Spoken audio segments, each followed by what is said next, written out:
Hi everyone, welcome back to CSharpCorner live show. I'm your host Stephen Simon, and we are back with another episode of CSharpCorner MVP show.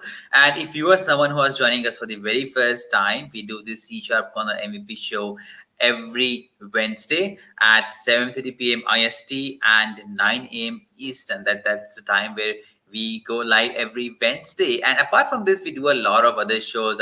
We do Ask Me Anything shows, we do our virtual conferences, we do growth mindset shows. So if you are someone who is joining us for the very first time, just go ahead and check csharp.live and you will find all our video content over there and all the live shows we have done. And before we go ahead and invite our guest of the show today, who is an amazing personality, let me go ahead and talk a little about him, right? So he's Tiago and he's joining us from Portugal. Pretty interesting place, very far from where I am now. And he works on Azure, .NET, and DevOps. He has written close to like 50 articles, and many of his articles have been featured on C Sharp Corner. And if you are someone who works on .NET or you're reading articles on .NET, then I believe definitely you might have read some of his articles. And he has been MVP for 2 times, and we're really excited to bring him in the show today. So without any further ado, let me go ahead and invite our guest of this show, Tiago, joining us from Portugal.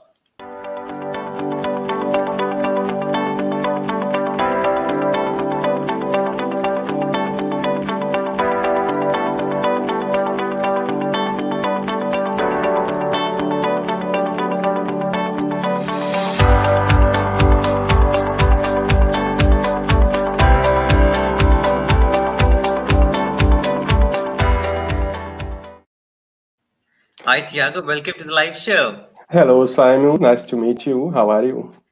Thank you. I'm great. I'm great, Tiago. Thank you so much for accepting the invitation for this live show. And before we go ahead and talk about all this technical stuff, right? So let me go ahead and ask you to give a quick introduction about who you are and what you do, and 10 years of experience, right? That's a lot. Yeah, that's quite a lot, Simon. Yes. So I am software developer, and I am also have some skills in software, in leading software projects as well. I am MBA in project management. So in those 10 years of experience, have gone through some companies, some big companies, small companies, large companies, and right now I'm working for Bold by Devo Team, which is one of the largest companies here in Portugal. Mm-hmm. That's great. Portugal is an interesting place. We never had an opportunity to visit there. But Yeah, let a me very nice let place. me let me go ahead and quickly ask you, Tiago. Uh, how did you come to know about C Sharp Corner, about this platform, and when did you decide that okay, this is the time I should go ahead and start contributing? So how has that phase from being a reader at C Sharp Corner and started contributing? How did that happen? That's a very nice question. So my first contact with the CSharpCorner was like I think that most of the developers have the first contact looking for an answer with an issue from my job. So I was looking for answers, found the CSharpCorner portal, and found articles to solve my answers. And later, I started studying more and more deeply about the .NET MVC architecture, and I found some very important topics that they are not very used. So I decided to create an article in order to create a kind of catalog for Mm-hmm. me. So I could go to this catalog and check some code examples of features working. For example, I started working about the MVC action results. It was, I Mm-hmm. guess, my first article. So it was only for me, and then I found that on C Sharp Corner I could also post that, and it would be available for other developers. So I would also be helping other developers. So that was my first contact with C Sharp Corner. And I see, Tiago, your articles have been read 670,000 times. That's a lot, right? These many times your articles have been read. And if I just go ahead and quickly pull up, okay, maybe this one, right? Just to share memory. This year article object references not set to an instance of this has crossed over 237,000 views. That's a lot. Does that do you remember this article when did you write it, right? Yes, I remember, and I wrote this article basically because this is one of the most common issues with developers. I guess that every developer had gone through this kind of error at least once on their life. Yeah. So I wrote that in order so we could understand better why we have those errors and Mhm. how to solve them. Yeah, so that's and one of the second one is creating charts with ASP. These two articles have just blown up, right? I think community guys have really loved your these articles, and this one got featured. That's very interesting. Back in Yeah, 2008, this got featured, so that's pretty cool. So that's very cool. Tiago, you work on Azure, you work on .NET, you work on DevOps, and if I talk about today, you can also talk about this Docker, right? So you have been doing all this stuff thing. I mean, Docker is not everyone's piece of cake. It does take your time. It needs skills. Yes, the solution. I mean, what the company gets, it's pretty good, right? You go ahead and start using every single bit of resource that you have, right? But the way to achieve is very challenging. So when did you decide that you should be moving to Docker? Docker is a very important tool where we can isolate our infrastructure and our operational system problems from our code. So we developers are very used to problems that when we develop on our machines we can't face those problems. So that's why Docker exists. Docker removes all these kind of issues. So it creates an isolated environment where we are going to develop, build our project, and it's going to work the same in any kind of environment. It's very powerful. Me as a developer, I'm always looking forward for ways to improve my work, and Docker is a very good, powerful tool in order to have a better deliverable. All right, so looks like very many new people are joining us now. So welcome everyone who has joined us today. We are doing this C Sharp Connect show featuring Tiago, and he's gonna talk about some really interesting stuff. So the Azure DevOps Pipelines with Docker. So let's go ahead and get started, Tiago. Right, I'm gonna pull up your screen, and there we go. It has says Azure DevOps CI/CD Docker, and next 30, 35, 40 minutes is all yours. Okay, thank you, Simon. So, I am Thiago, and today we are going to be talking about Azure DevOps, continuous integrations, and continuous deliveries using Docker. And as Simon already said, I am CSharpCorner MVP for the second year in a row. I am also MBA in project management with 10 years of experience in software development life cycle. Right now, I'm working as a software engineer at Bold by Devoteam, which is one of the largest companies here in Portugal.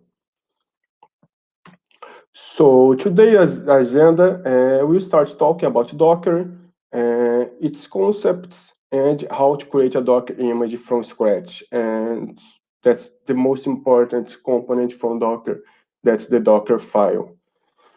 Then we'll move to continuous integrations concepts, continuous delivery concepts, alongside with also a practical exercise. So in the continuous integrations, we are going to create a build with our Docker image. We are going to build our Docker image, and with the continuous delivery, we are going to deploy this Docker image to our website. Actually, two different websites, the same Docker image. And to finish, I'm going to be speaking about environment variables, which is also a very important topic when we are talking about DevOps. So, first, to talk about Docker, I'm going to start talking about the main problem that Docker solves. I guess that every developer have gone through this kind of situation at least once on their life. When we develop a code and the code works fine on our machines, but then it has a completely different behavior on the target machine. Maybe because of the operational system settings, maybe because of the infrastructure, we don't know, many problems. So that's how Docker gets into it. So Docker, what's Docker? Docker works like a small virtual machine instance. It's like a small virtual machine instance, and it's very powerful when we're talking about shipping, testing, running, and deploying software applications. With Docker, we are going to abstract your infrastructure and environment variables. So any kind of operational system and any kind of software infrastructure is going to have the same behavior for your project. So it doesn't matter. It doesn't matter if you're running on a Windows machine. It doesn't matter if you're running on a Linux machine. We are going to have exactly the same results. Docker containers are very good to a fast deployment, mobility, and repeatability, because as far as you build your Docker image, you can deploy it to any kind of any environments or any place very fast. So you have the image, you deploy that in seconds, very few seconds. So those Docker images are placed inside a Docker container, and those Docker containers have one or more Docker images, and those Docker images have one or a group of common softwares. And to talk about Docker, we have to talk about the Docker file. The Docker file is the most important structure from the Docker. With the Docker file, you Dockerize your project. So the Docker file is basically a test document which contains all the commands a user could call in the command line to assemble an image. So basically, you are going to put this Docker file on your project. This Docker file has a lot of commands that's going to run, and in the end, the output is going to be a Docker image from your project. So using Docker build, users can create an automated build that executes several command line instructions in succession. So in short, each block of code is called a stage to collect the desired outputs in order to create our image. Okay, and the Docker image, our output, the Docker image, is basically formed by a lot of layers. So every time that we run a command on our Docker file, it basically creates a layer. So for example, in the end, our image is going to be a compound of different layers. So we are going to have a lot of layers, basic layers, and then we'll put layer by layer, and in the end, you have our image. So this is the Docker file that we are going to use, but before going into our Docker file, I'm going to show you about the project that we are working here, and also the websites that we are going to deploy. So the project here is it's a very simple project. It's an MVC project. It's an MVC project, and it's a very simple project. It basically is a calculator, web calculator using MVC, the Razor engine. So basically here, what only matters for us are those values, but we are going back to them later. Here we have the company. I am running local. The company here is Thiago, and then the environment is local. We are going back to this when we are going to talk about the environment variables. Okay, here we have our website. We are going to deploy this Docker image to two websites. Web app 0, it's down because it's without an Docker image. Web 1 is also down without a web image. I'm going to publish those images to my Docker Hub here. As you can see, it's empty. And this is our project. I already created the project in the Azure DevOps repository, and it's exactly how it's working on my machine.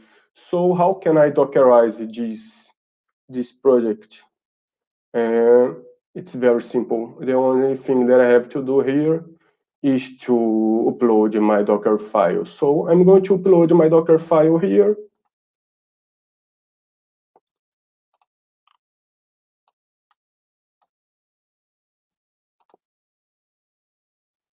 Okay, now my project is ready to be Dockerized. And let's talk about this Docker file that I just deployed here.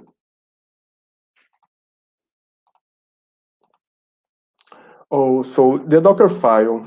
The Docker file is as I told you before, it's a most important part of the Docker. With the Docker file, the outputs of the Docker file is the Docker image. So this is a multi-stage Docker file, which means I'm going to have different base images in order to do some tasks for a better result. So, okay, before going block by block, as I said before, the Docker image is based on many layers. So anytime that you are going to copy, add, or run a command, we are going to create a layer in our Docker image. So here, the first block of code, we are creating a stage based on the .NET 2.1 as .NET Core runtime, and we are exposing the port 80 and creating our working directory inside this image, which is app. The second block of code is going to be responsible to build our project, and it's based on the .NET 2.1 SDK. It's basically we are going to start a new stage here. So now, what I'm doing here, we are focused on our .NET Core project. Forget the unit test for now. But what we are doing here, we are basically using the previous stage, the build stage, in order to restore all the NuGet packages.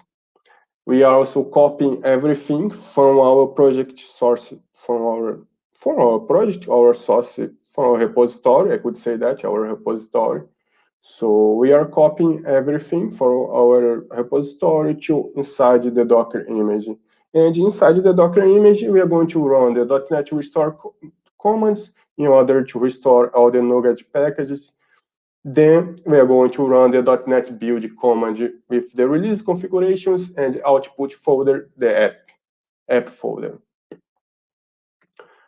Then here we are going through the unit test project. I didn't show you the unit test project, so I'm going to show you the unit test project before going through this block of code. So this is our project, as I told you before. We have this unit test.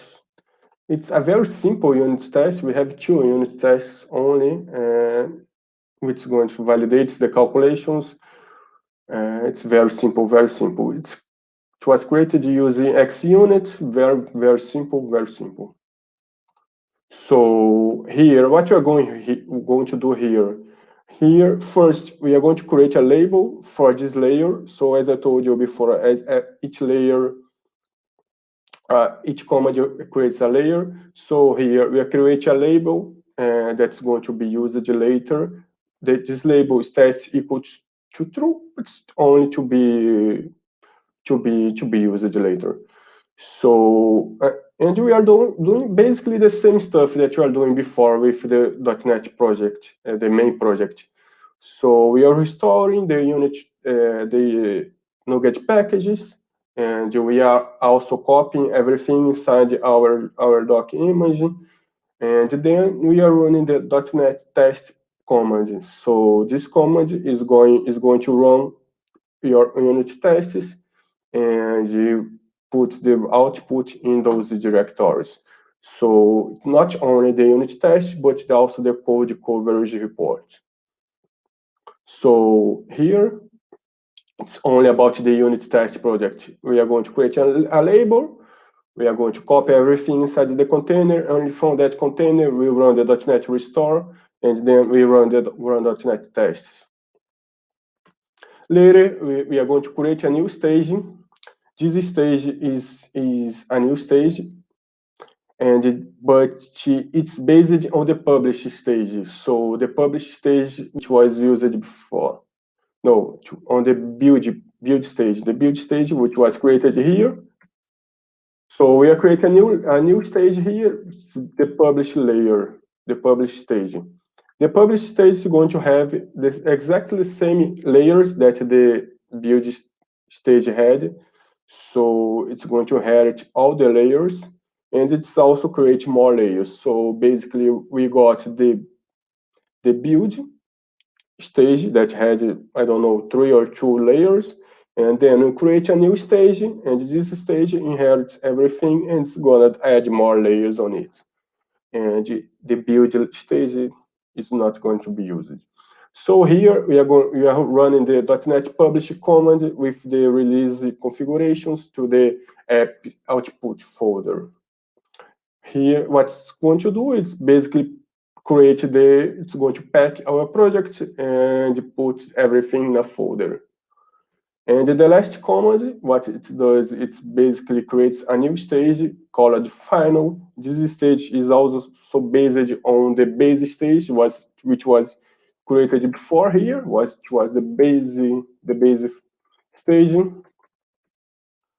So it also inherits everything from the base stage, and here what we are doing is basically we are going to copy everything from our published stage. So everything that we created here, everything that was on our output folder here, we are going to create and put here on this container. And also we are also setting our entry point. So this entry point is going to be called every time you publish your image. So this is the entry point for your image. Okay, and the continuous integrations. We talked about Docker, but Docker itself is not going to help very much. So we have to use Docker with continuous integration. And what continuous integrations does? Continuous integrations is very, very, very, very simple. It does basically build, test, and pack your project. So every time that a developer pushes code to a public repository, this continuous integrations process is going to get his code, is going to merge his code into the repository, and then it's going to build, test, and pack this code. The continuous integrations process has to be a very smooth process. So it's kind of an invisible process. So no developer must know that it's running on the background. He's going to just push his code, and then in the background, the continuous integration process is going to pack his code and also, of course, build and test it. The result for a continuous integration process is always a running code, a working code. And so without continuous integration, if we didn't have continuous integrations, how would that be? We would not have any kind of automated process to merge our code. So when we had any kind of conflicts, a developer would have to stop his work.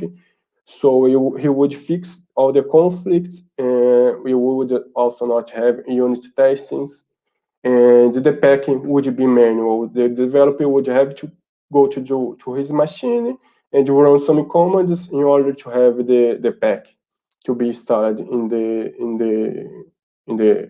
your environment. So before jumping to the next slides, let's talk about let's go to our practical exercise and create our continuous integration process here. So from here, we already have your project here with the Docker file. So we are going to create a new pipeline.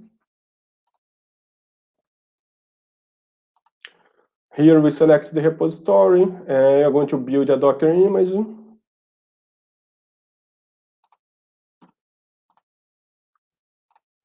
Okay. As far as I already have my YAML file ready, I'm going to paste it here.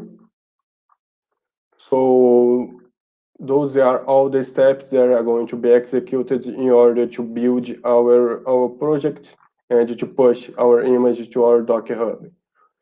So I'm going to save it and run here.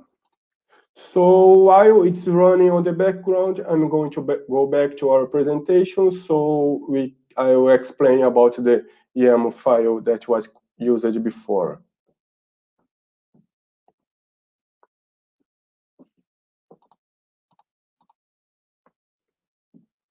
So this is exactly the same YAML file that I used there. It's exactly the same YAML file.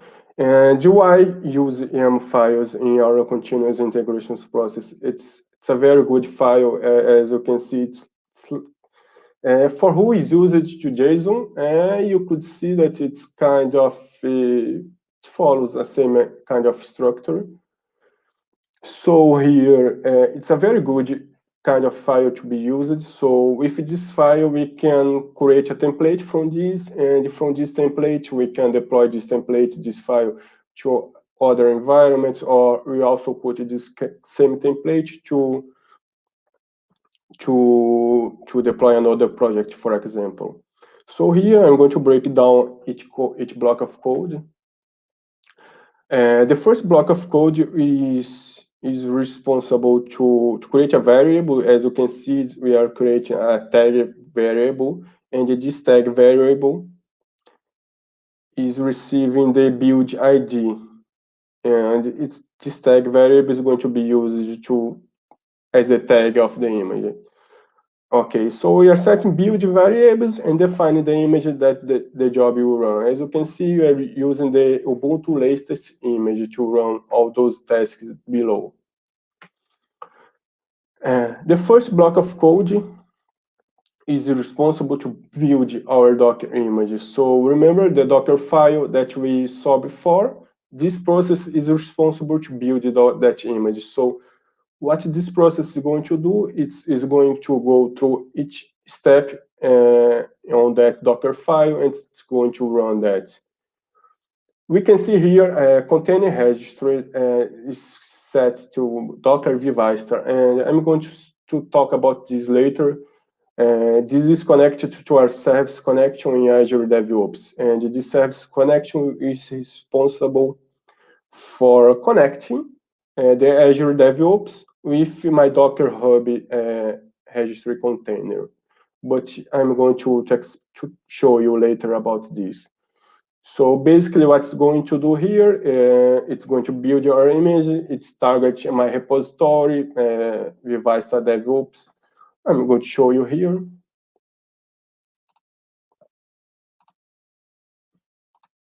So this is the repository as it's there. And here we have the services connections. Here we have the services connections. As you could see there, it's a Docker registry service connection. It's basically what it's doing here, it's connecting our DevOps with my Docker Hub. So let's go back to the slides.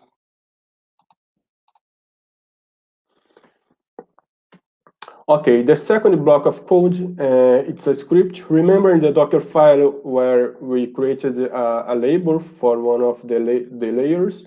So what's going on here?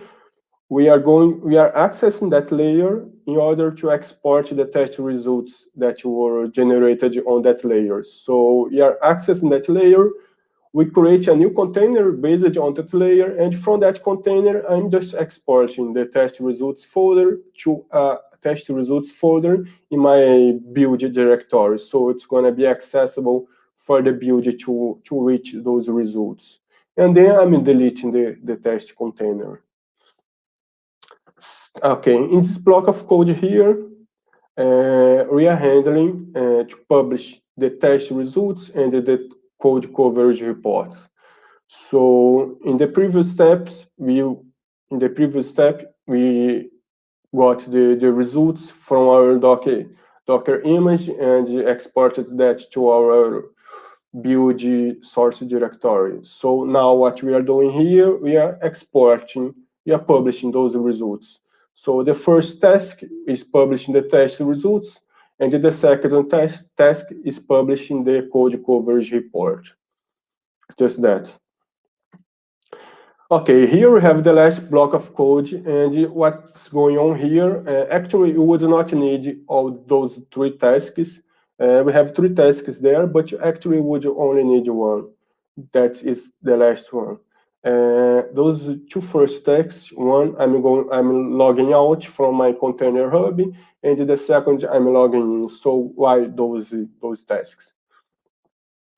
Those tasks here are because Azure DevOps is facing some connection issues with the Docker Hub. So if you try to build your image and then push this image to your Docker Hub, we are going to face a problem. So this is a workaround.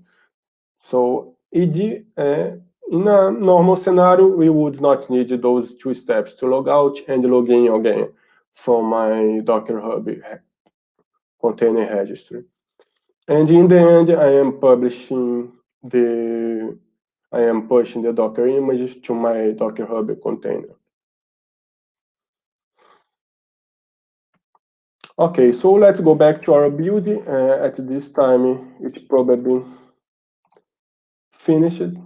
So as you can see here, it's built with success. We can see here the summary from the build, and we can see also the test results. And as you could see before, we have 2 tests, only 2 tests. And you can see that both tests were successful. And you can also here see the code coverage report. And as you can see here, the code coverage is not very, very good. I would need to build more unit tests in order to improve this code coverage report. So here in the summary, if we go here, we can see also every step that was executed in order to build and create our image. Okay. As you could see before, we are going to tag our Docker image with the build number, build ID, and as it shows here, the build ID is the 8. It was successfully created with this size. So going back to our Docker Hub, if we refresh here, we are going to be able to see our Docker image here. Okay, so as I told you, our image tag 8, it's here. It was pulled 5 minutes ago. Successful. So let's go back to our presentation. Our continuous integration process was finished here. It's built, tested, and packaged our project. We already have our Docker image in our Docker Hub. So what we are going to do here now, we jump to the next step, which is the continuous delivery process.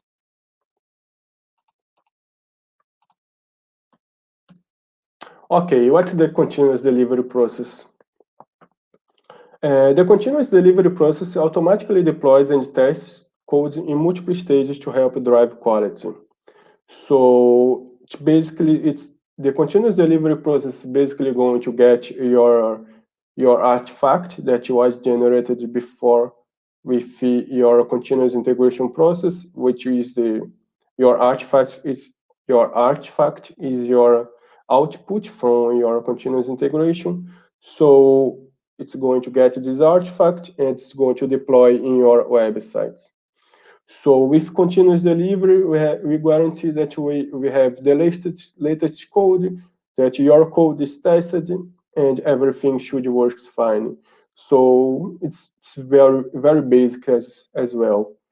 It's only about getting what was generated from the continuous integration process and publishing this.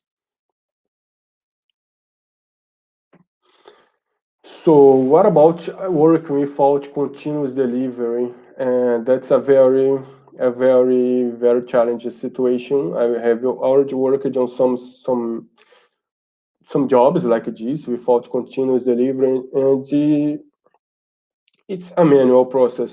So instead of running an automated code to get your artifact and publishing it, we usually have a lot of steps to follow in order to guarantee that you are going to deploy this code. And we all already know what manual process means. It usually means errors. So let's avoid doing manual process, please, because when we are doing manual process, we have a lot of chance of doing something wrongly, but maybe by mistake, maybe not. So a manual process could lead us to forget to execute one step of the process. So we imagine that the developer is not in a good day, so he would deploy this code to to production environment, for example, and he's not in a good day, so he accidentally forgot to execute one step, and this deployment failed. So your client is gonna see that your deployment didn't go well as planned, and then we're going to start searching for what was wrong, and it's very difficult to understand that what went wrong was that you forgot to execute a step. So we're going to waste a lot of time in order to validate this deployment. So this could lead to a lot of errors. So for example, forgetting one step, so misunderstanding one step. So if you see the process, the manual process, you understand that one step is to do something, but actually you should have done differently. So you're going to execute it wrongly, and it's gonna be bad because it's going to have a bad result. So let's create our continuous delivery process now. Okay, so we already have our continuous integration working fine. We already have our Docker image here. What we have to do now is to get this Docker image and publish to our both websites. As you can see here, our both websites are offline. I'm going to publish those images there.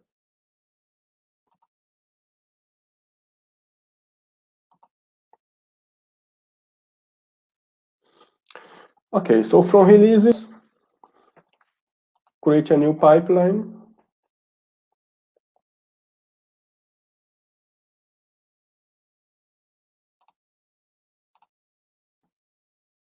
Okay, I'll start with an empty template.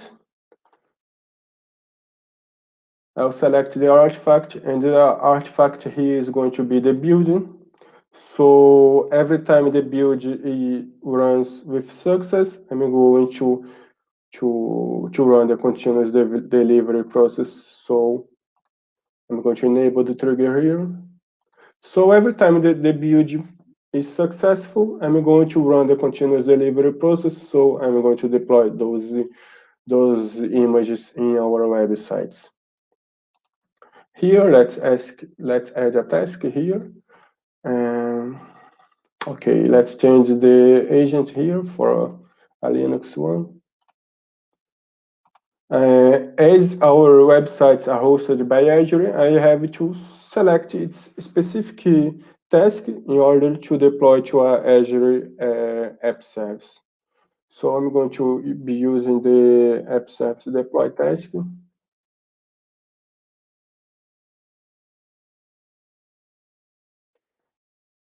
this one. So let's set this. Okay, here it's also another service connection, just like before where we had a service connection to connect our Azure DevOps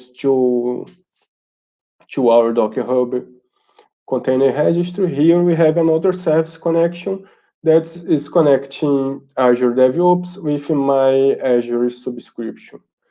So I'm gonna show you this.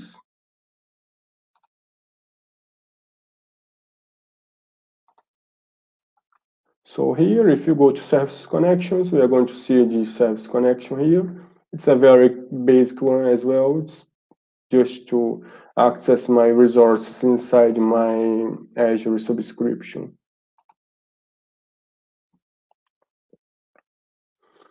So my web app is of type containers for Linux. And I'm going to deploy for the web app 0 first. Okay, here we place the registry or namespace. Our registry here is this one. Our image here is DevOps. Please let's not mistake the image with the tag. The tag is like a unique identifier for this image. So a Docker image could have a lot of tags. So each tag represents of a version of that software. So here our image is DevOps.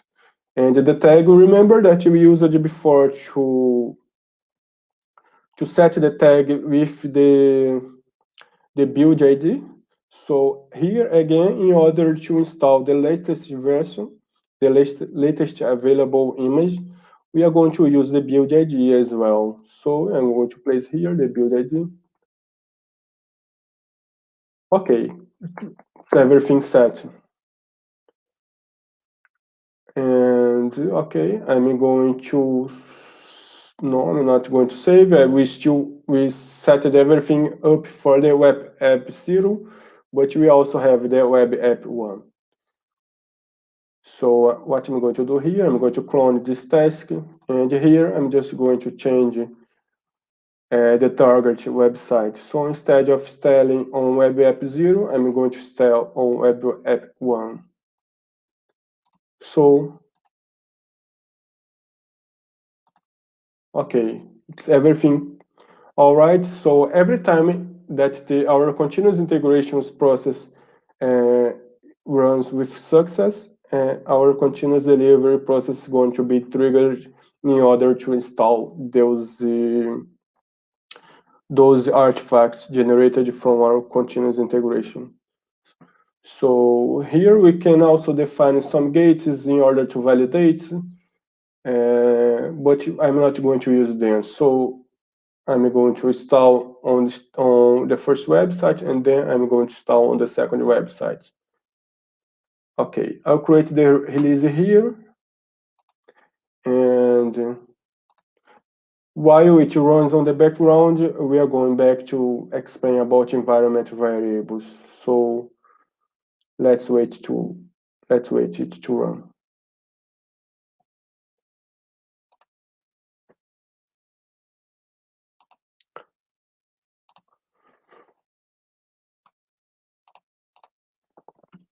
So environment variables, remember before in our project, I'm going to show you here again, we had those variables, the company name and the environment. I'm using here the company name, Thiago, I'm running local, and the environment is local. And here in my project, it's a normal setting. In my app settings, I have this setting here, Thiago, and the company environment local. So environment variables are a very powerful tool to be used with DevOps in order to define each environment with its own variable.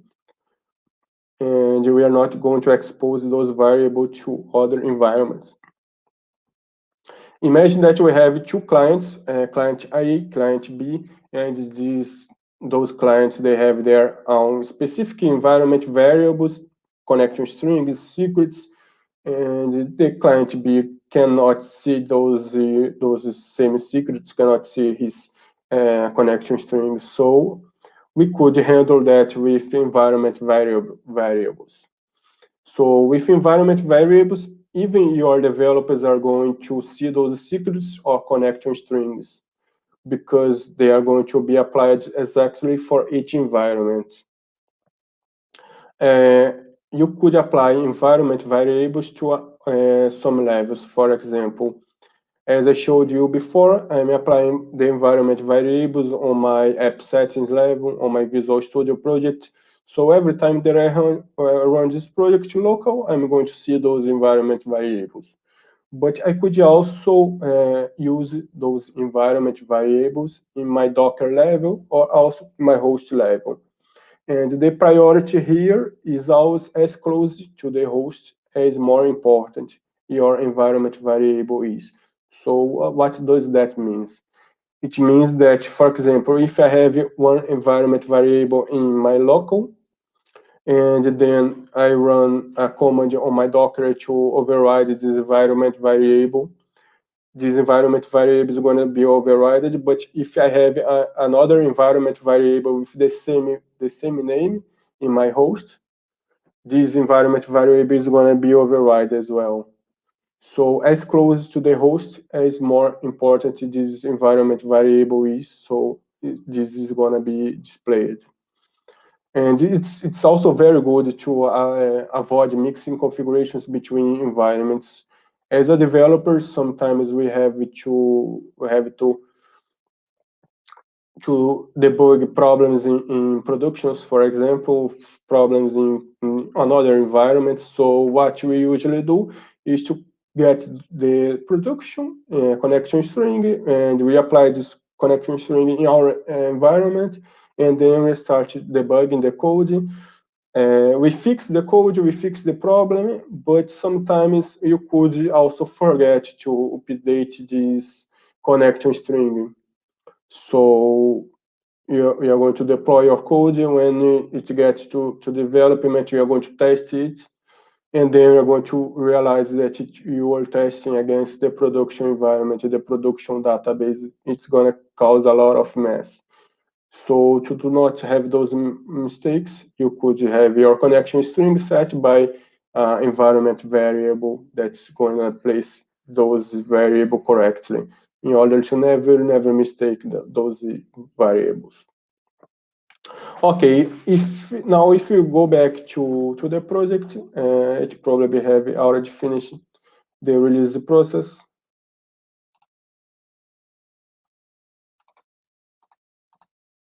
Okay, the website one is successful, and the second website is still working. So if I put it here, we are going to be to see already the new website. I'm going to wait here. Okay, it's already available. So as I told you before, we have exactly the same image here, but with different results. Here, I have my company as Thiago, it's running local. Here in the web app 0 company, we have the company 0 in the environments cloud. Here we also have the web app 1, which is the company 1, and the environment cloud. And it's very simple to set this kind of environment variable. If we go to our app services, we can see here in the configuration a variable. Okay, here we can see the variable. As you can see, the company environment, it's exactly the same name as here in my project, company environment, company name. And it's going to override my value with this value here. So we can see here all those values being applied, and I didn't need to do any kind of other additional step, any kind of additional task. It was automatically overridden. So we have our website 1 deployed and our website 0 deployed from our Docker image.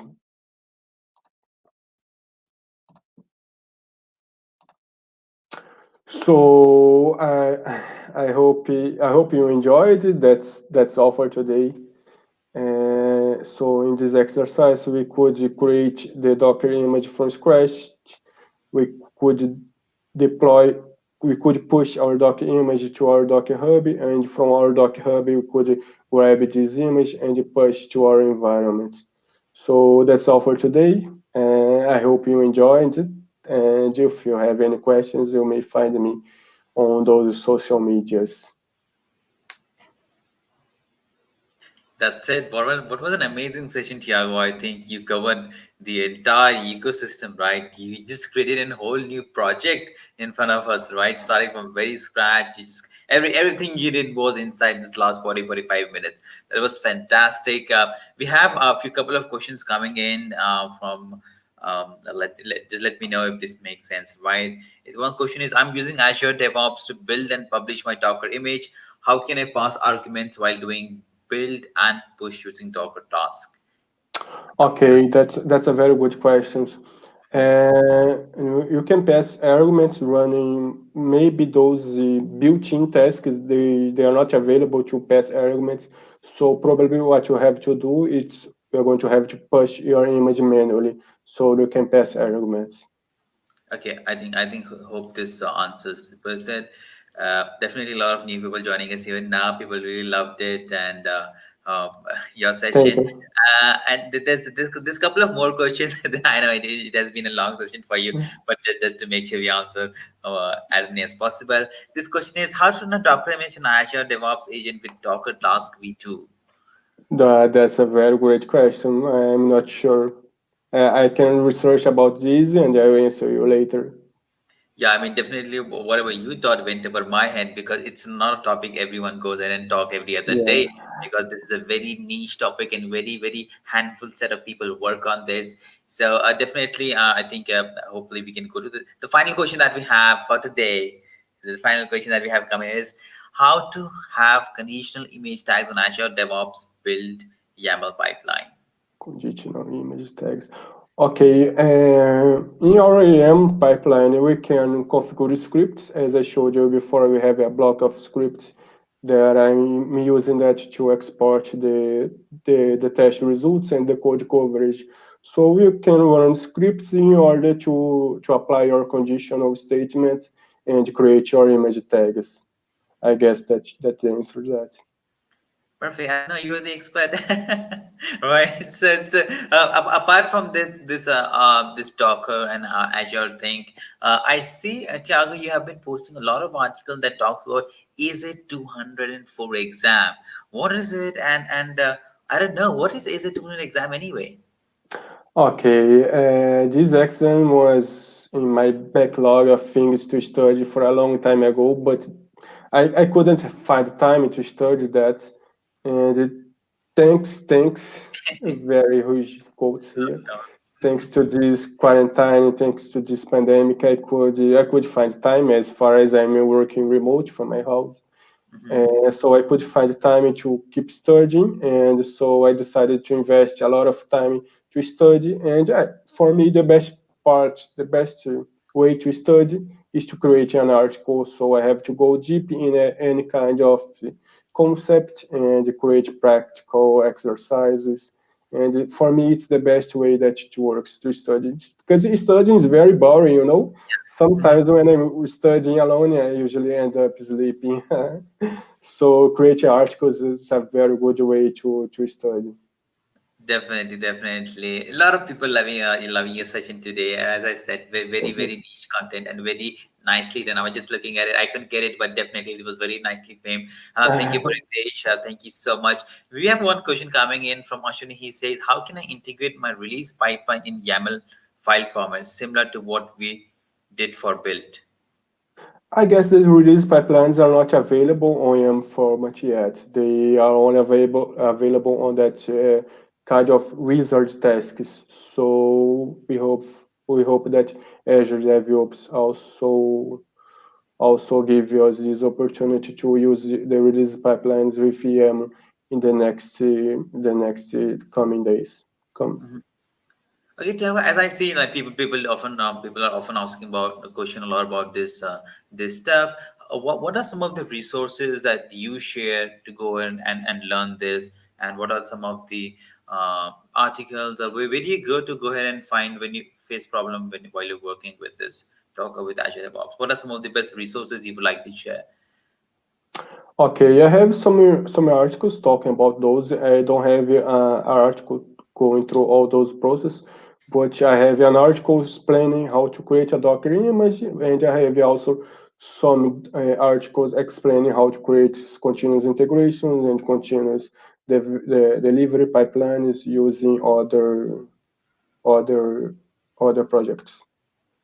Perfect. So, if anyone who is willing to go ahead and learn a little more about what Thiago has been talking today, this is Thiago, C Sharp Corner URL profiling. You can go ahead and read a lot of stuff. People have been loving his content both on C Sharp Corner and also this live show. And thank you, everyone. Thank you so much, everyone who has joined us today. We're gonna wrap up this show now, but before I do, I would like to go ahead and ask one final question to Thiago. Thiago, you have been working on this, all this technical stuff, right? Pretty tough, 10 years of experience in the IT. What do you do apart from this? What are your hobbies and what do you do in your spare time?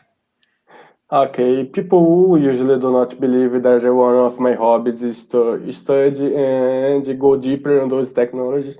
But Mhm. besides that, I love exercising. I love riding my bike. I also have a dog, and I love going out with him and enjoy outside environments instead of just being here working. I also enjoy the outside world. I enjoy traveling as well, and I'm a normal person. Yeah. Definitely, you're not a normal person. You're definitely a community rock star, Thiago. People really look up to you on the community forums. And thank you so much, Thiago, for coming to this show. Thank you so much for all the time that you've given and the amazing content. Definitely, I, Stephen Simon, on behalf of entire C Sharp Corner community and its millions of users, would like to thank you for your valuable time and contribution to the community. We would love to have you back next year. I mean, it's Christmas and New Year coming up. So next year, whenever you get time, we'll love to have you back and hopefully meet you in person too. That would be very interesting when Yes, that of course. happens. So thank you very much, Simon, for this opportunity. I'm looking forward to my next opportunities. And yeah, also thank you for your job for the developers community. I'm sure that you are doing a very, very good job. So thank you, Simon. All right. So thank you everyone who has joined us today. We'll see you in the next episode of C Sharp One MVP show. And Merry Christmas and Happy New Year, everyone. Bye Merry bye. Christmas and Happy New Year. Bye bye.